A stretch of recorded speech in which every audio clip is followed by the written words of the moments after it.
আলাইকুম।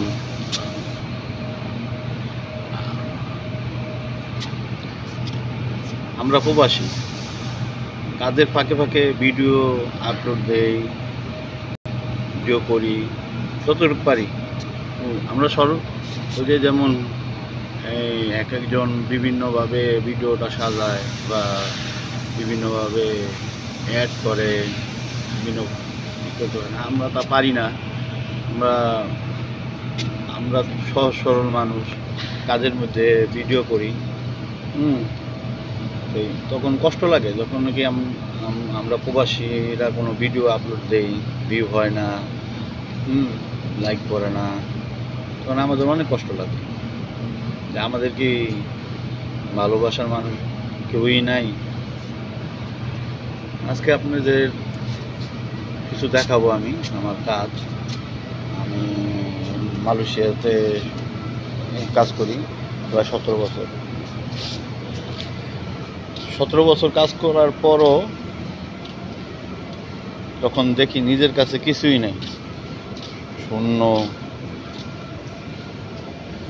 তখন মনে হয় যে কি করলাম 17টা বছর। যাক, আমাদের কষ্টের কথা বইলে আর কষ্ট দিতে চাই না। তখন আমি কাজ করি হইল মালয়েশিয়াতে একটা ফার্নিচার কোম্পানি। যে আমি এখন ফোর্কলিফটটা চালাই।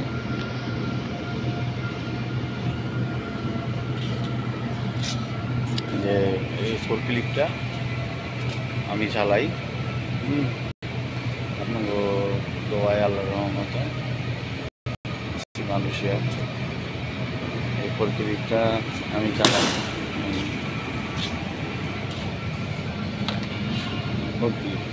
প্রায় গাড়ির মতোই, গাড়ি যেভাবে সব কিছু আছে, এটা গাড়ি, এটা 2 গিয়ার, 2 গিয়ারের গাড়ি। তো আশা করি সবাই পাশে থাকবেন। আমি নতুন মানুষ, ইউটিউবে নতুন মানুষ। আমি ওই এত কিছু বুঝি না ভাই, সরল মানুষ, ভিডিও আপলোড দেই, ভিউ হইলে হইল, আর না হইলে না হইল, কিছু করার নাই। আপনারা যদি ভালোবাসেন তাহলে ভিউ হইব, লাইক করব। আর যদি ভালো না বাসেন, কিছু করার নেই ভাই। ভালো থাকেন। আসসালামু আলাইকুম।